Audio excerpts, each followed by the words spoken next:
বেশ করেছে। মহামিত্র এতদিন পর জীবনের সেরা কথাটা বলেছে। মহামিত্র যে কথাটা বলেছে সেই কথাটা 1,000,000% সঠিক। কারণ মহামিত্র হয়তো খুল্লা বলতে পারেনি।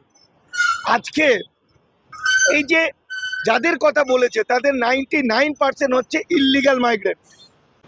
দেখুন, মহুয়া মিত্র হচ্ছেন তৃণমূলের এমপি এবং এ কথাটা ঠিক, আমরা যে পার্টিই করি মহুমিত্রের একটা গার্ডস আছে লোকসভায় ঝগড়া করা, চিৎকার করা বাঙালির জন্য।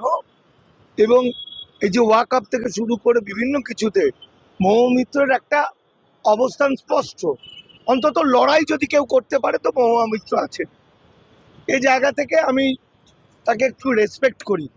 দ্বিতীয় কথা হলো, উনি যে কথাটা বলেছেন সেটা শুনতে খুব খারাপ, অনেকে ব্যথা পাবে।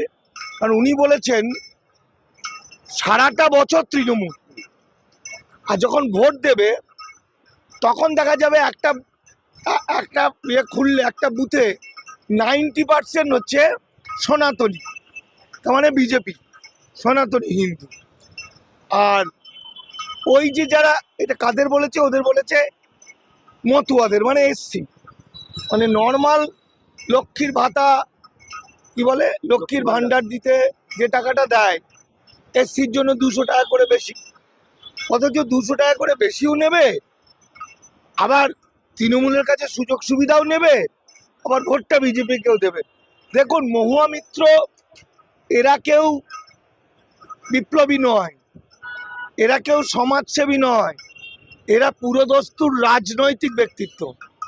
রাজনীতিতে গিভ অ্যান্ড টেক পলিসি আছে, কিন্তু এ কথাটা বাস্তব। আমি যদি রাজনৈতিক অ্যাঙ্গেলে বলি তাহলে মহুয়া মিত্র যে কথাটা বলেছে সেই কথাটা 1,000,000% সঠিক।